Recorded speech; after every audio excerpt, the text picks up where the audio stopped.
Hello, my friend, and welcome. This is your moment.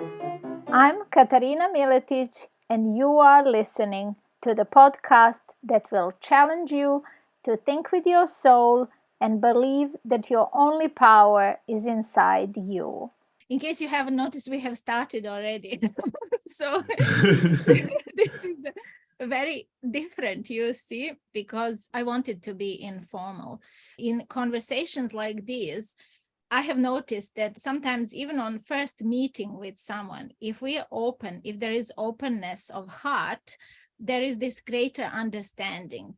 And that record button is there always for a reason, because this conversation can benefit more people than just the three of us. And I am thrilled to share conversations like this with everyone who takes a minute to listen. So I want to welcome you personally, because it means so much that you are both here today with me talking on This Is Your Moment, because this truly is our moment. This moment in life, this time, is the biggest opportunity we ever had to give all that we have. So welcome, Antwaun. Thank you. Thank you for having me. And I'm very happy to see Patrick here. And usually you get on, I think to your point, Katarina, you talk about people when you hit the record button, people, get a little nervous. I know I definitely did. And when I started my podcast, the more you do it, you realize, hey, people want to see you for who you are. Yes. When you rehearse so much, people can tell if you're being real or if you're like, yes, this is what I do. And like even sometimes I get going really fast. Sometimes you're like, well, this is what I do. But just how you tell it is how people resonate with it. Yes, indeed. Hearing about your mission, it's wonderful. And I want to give you opportunity to tell us more about your mission. But I also want to invite you to share your story with us. I'm always curious and interested as to when was the first time you felt this way? When is the first time you felt that your life is about more than just you, that you can serve another person? Believe it or not, it all goes back to when I was 3 years old, believe it or not. It goes back that far. And it's because for years, I neglected connecting the dots to my life. And it took me years to figure out, why you do this, why you do this. You've had this great life and, your parents, your brothers and all these things. Because when I lost my father in 1996, he was not my biological father. He adopted my older brother and I when I was 3 years old. And he met our mom. And one of the first things he did after he married my mom was he legally adopted my older brother and I. And he closed a chapter in our lives and he started another chapter that I'm still writing. But it took me years. And after he passed, it was soul searching for me because I wanted to honor him because I didn't realize how much he had impacted my life. And all the things that have happened in my life over time, I've always been able to reflect back on something that happened with him or with my mommy and my mom. But it was always him because he's the one that really changed our lives by coming into our lives. So where it really, for me, it was the first time I saw my biological father after my dad came into my life. And my response when I saw him, and the first thing I did was I ran behind my dad and grabbed his leg and looked over like, who is that man? I don't know him. Right. Because in that moment, you've been my protector because we connected that closely. And my most vivid memory that I always share with kids, even to this day, being a basketball coach, teaching about life skills through sport, was I was playing Pop Warner football and I was not having a great game. My dad was also a athlete, a high school athlete, played every sport and all these things. And so he was a coach. He coached a Marine Corps base football team. And so, but he was a father first and a coach second. So he never tried to coach us. He always was a father when it came to us playing. So I was having a bad game. It was halftime. And I will say on record, our coaches were awful. They had nothing. They knew nothing about football. And I think my dad knew that. So he comes up to this fence during the game and he leans over, and because the coaches had said they're awful instruction for second half. So he comes over and he says, son, it's just a game. Just relax and have fun. Mm. And I kid you not, it's just this release came over me. I was kind of like, okay. And he just walked off. He was a big man, but soft spoken. So he said those few words. I went out and had a great second half of the game. And, we won the game, whatever. But it was that moment that I remembered. So that's really where everything stemmed from. And one of the things he always told our brothers is, if you ever have the opportunity to help somebody, you do it without hesitation and without any expectation of reward. And that's how I've always done things. And that's how I've always done my life to this point and moving forward. That is so beautiful. I didn't get that story in my interview. You gotta ask the right questions. There you go. There you go. You inspired me to meet someone and to have this conversation. Yes. You're very much part of this. It's so beautiful in the ways that we are connected. And I'm so glad you shared that story, because people who have been such terrific role models in our life, they are still connected with us. Their spirit is very much part of us. It's built in.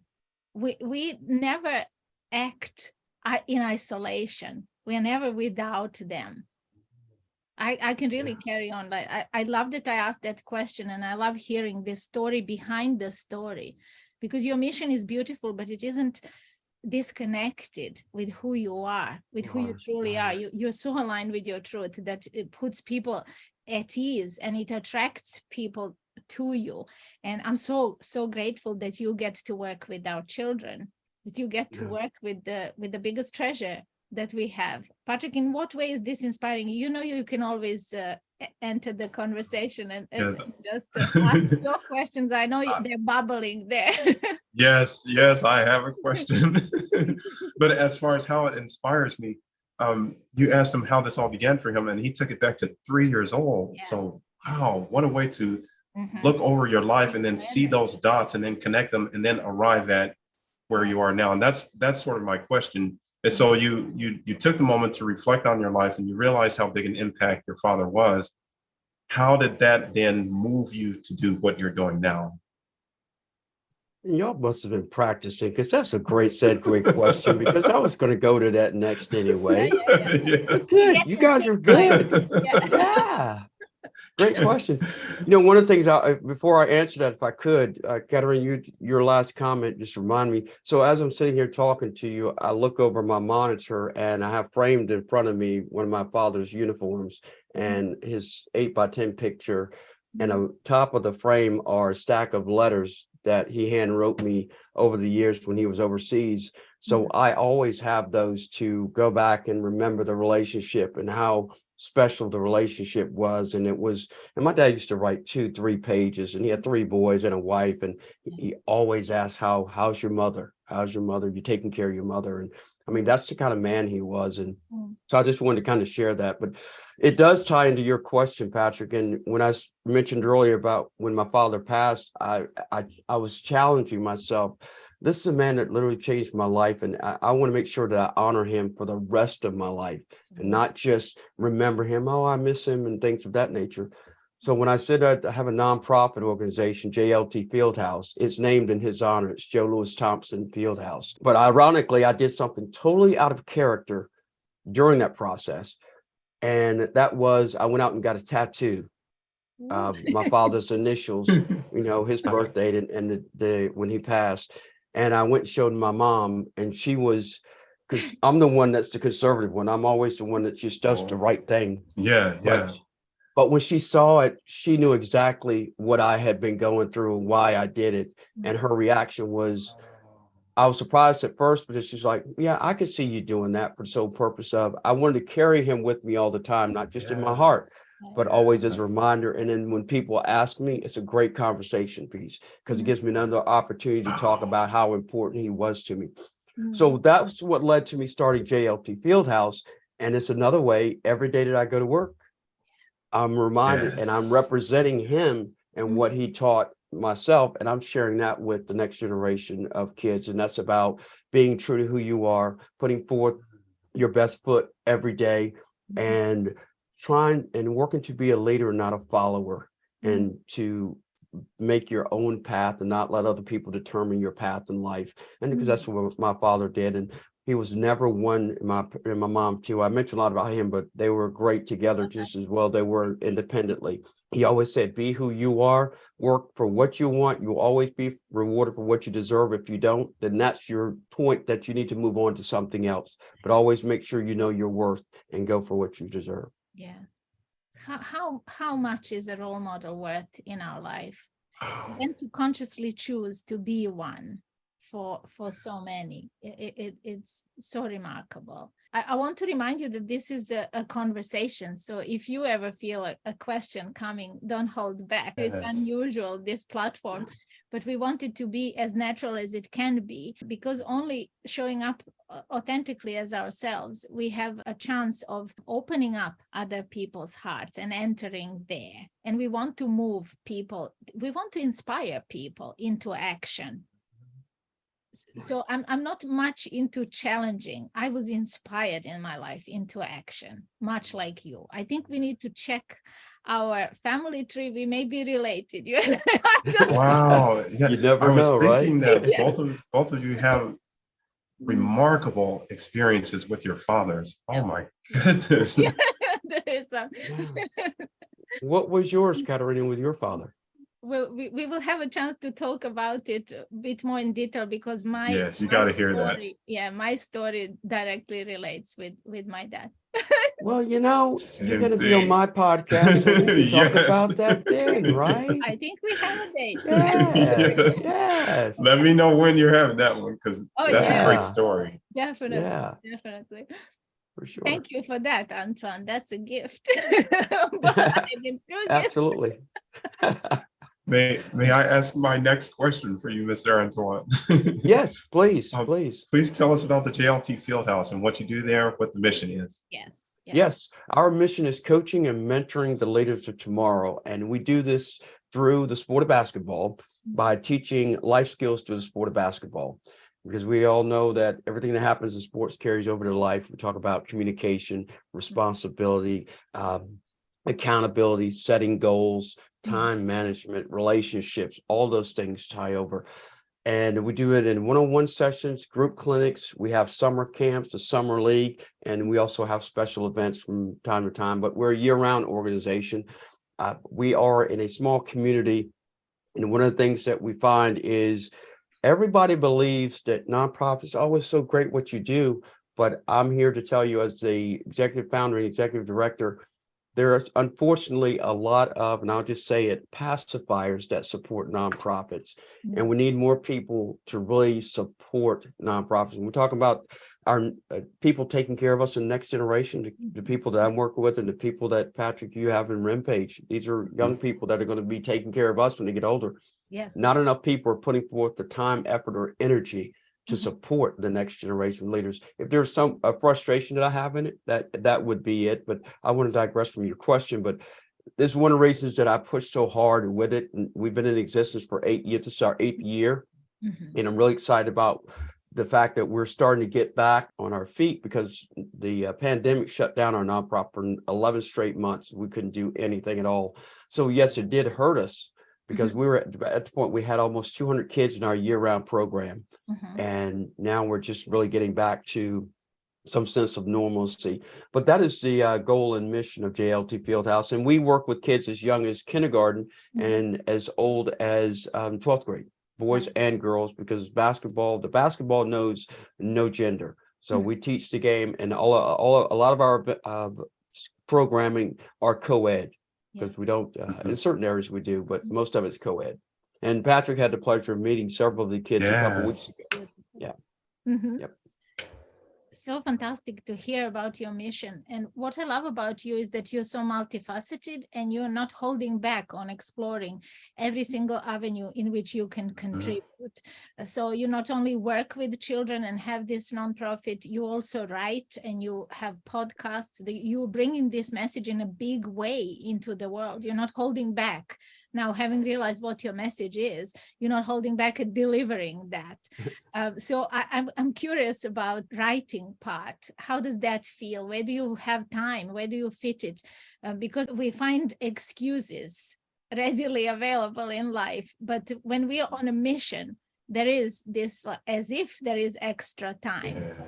Yes. Will you share how do you fit writing into your life, and what is the mission with writing itself?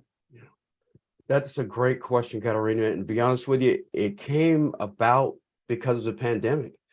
Because when we couldn't do anything, I was sitting here and I'm like, okay, there's your livelihood. This is your passion. This is what you live for. So I really had a dilemma, and my wife and I talked about it. We prayed about it. Like, oh, do you go get a job till things get better? And I'm like, yeah, but I mean, we just got so much momentum. If you step away from it, you're stepping away from your mission. So it was a reflection time. It's like, well, what can I do? It's like, wait, let's take the athletic component out of the coaching and mentoring, and let's coach and mentor without the basketball. Right. So I started thinking about all the things that I've done, and the C of success, the simplicity, effort, and attitude, started in 1985. So when I started putting notes together, kind of like, hey, I'm write a book, and my wife's like, oh, you start a mentoring website. So I started a website, and then I started thinking, hey, I need content. And I started writing, and I started with simplicity, effort, and attitude. And then I started thinking, I've been saying this when I've been coaching for 38 years, keep it simple, maximum effort, keep a positive attitude. So that became the foundation for the book. And as I started writing, it didn't take as long as I thought it would, because once I kind of started writing, it was just like free flowing.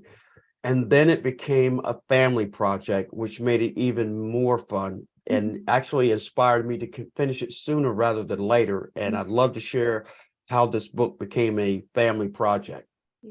So my older brother is an educator, late bloomer, and ended up getting his undergrad, his master's, his PhD, and he ended up being a fifth grade teacher, and he finished his education career as a school superintendent. Well, we started talking about it, and I was like, well, I don't have this kind of background. He goes, hey, listen, I've worked with so many teachers in my 20 plus years. You know more about education than a lot of teachers do, because you're passionate about it, and what you're sharing is passion. So he wrote the foreword for my book. My niece, his daughter, is a graphic designer. She designed the cover, front and back cover for me. My brother's son, my nephew, wrote the dedication, which was to his grandparents and my parents. And my wife designed both my Coach T's Corner logo and my Coach T and my Sea of Success logo. So all of the family contribute to the writing of this book, which makes it even more special, because we all have a hand in the success of it. And the best part is, all of us tie back to my father. All of us do. And if I could share why it's so important, my niece and nephew, they were only 3 and 4 when he passed away, but you would not know that because of how close and how much time he spent with him in those few years. And they still talk about him like he was here, just a few years ago. That is beautiful. That is the impact we have on the younger generations, is when we do something that stays with them, that changes them in a way that they want to honor that forever. I have been living life like that, so I know what that means. That inspiration is a constant reminder. I cannot have a glass of water without remembering that, let alone make a life-altering decision. Yes. Without knowing Absolutely. that they're here with me. That is so beautiful what you just shared. And it helps us in the grieving process as well.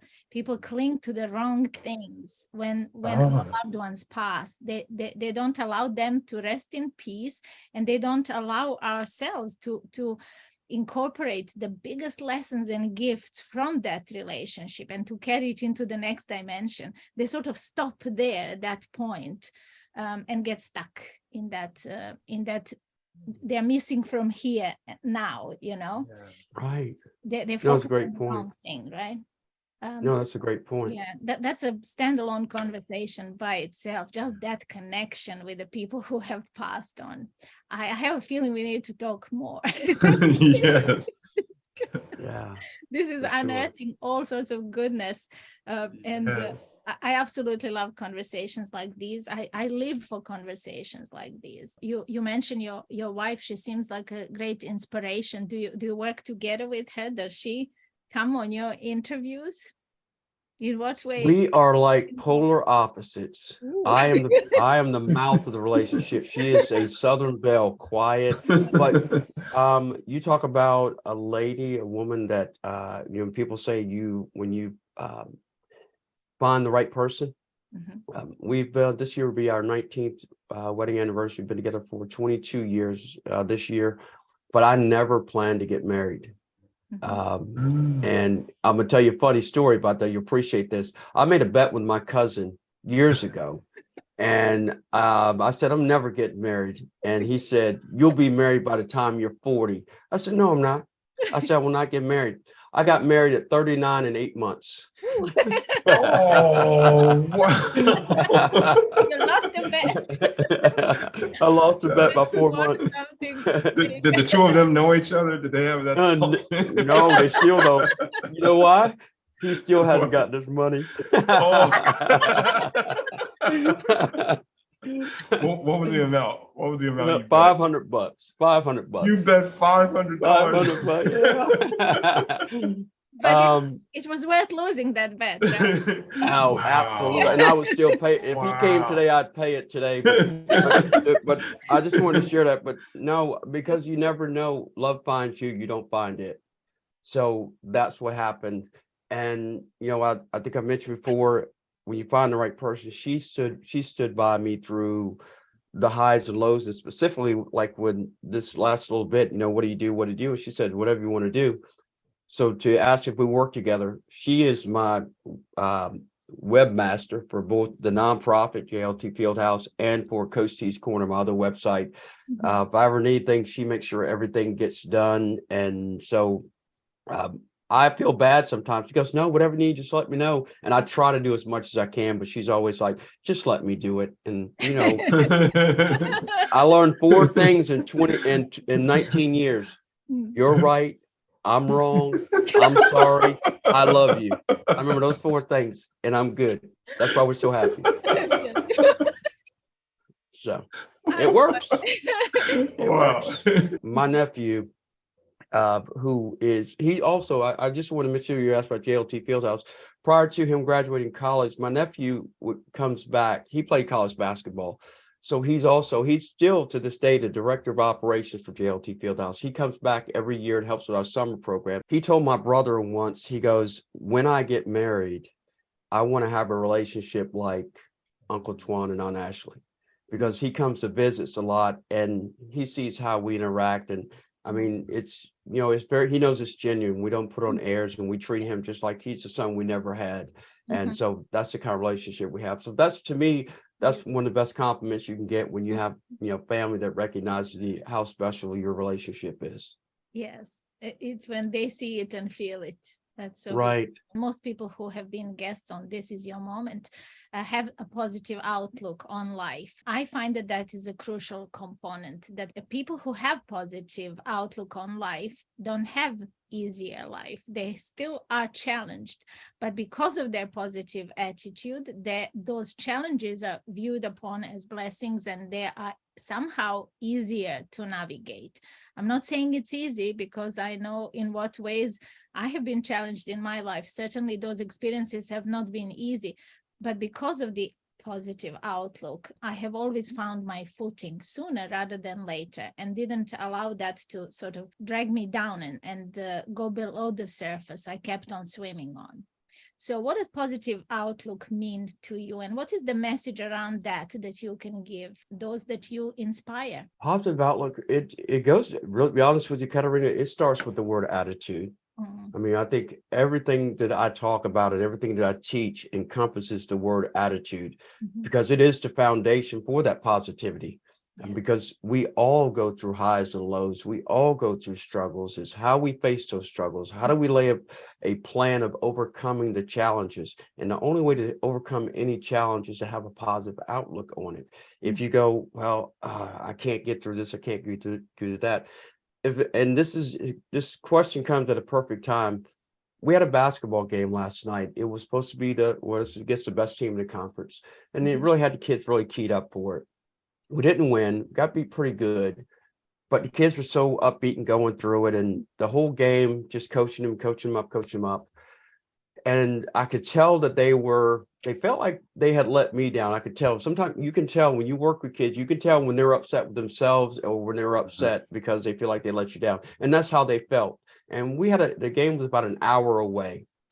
So I had all this time when I was driving back, and I'm thinking, I was like, I know these kids are just killing themselves.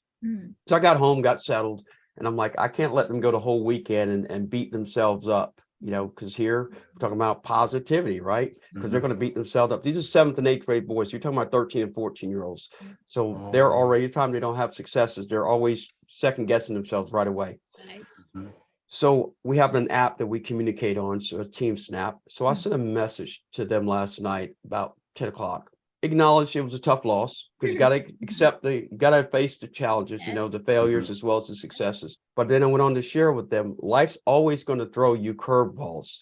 It's how you respond to those are what's important. And I think it's something to the fact of, you throws you a curveball, you miss it. What do? You get up to the plate, you swing again, you swing harder, and you focus more. So I said, let it hurt tonight, but tomorrow's a new day, and we got a game on Monday. And our attitude needs to be right so we can get back on the winning track. Within 10 minutes, every player responded, thank you, coach. I needed that. So something to that effect. So normally I respond, you're welcome. But I personally took an extra minute and acknowledged each one of them individually by name. So they leave and think over the weekend, like, man, coach took that extra minute and we just got our butts handed to us. And he's kind of building us back up. That's what I teach, and that's how I live my life. So every challenge is like, you get hit and you're like, okay, beat yourself up, now get over it, let's get back on the horse. Beautiful. I love that so much that I would like to end on that note. Patrick, you wanted to say something? No, just that's so beautiful. So, and that's one of the things that stood out when I first met you, was how much you care for these kids. And how much that influences your success with them. Yes. Yeah. I say we come back for part 2, where we can talk more about coaching and young people and bring your mission at the center of that conversation, because this focused more on the story and on the passion that fuels that mission, which I love. That personally is what needs to be put into the light, that other people see that inspiration can be a driver in life. Not just frustration and anger and I'm going to prove a point. Right. I think that inspiration gets us further in life, and I thank you so much for sharing this. So, Patrick, you don't know how to play on time. Glad you reminded. Yes, thank you so much. Thank you. Okay. I'll get it after this. When he interviewed me was one of my favorite and one of the best, most fun one I ever had, because it was really carefree and very genuine and authentic.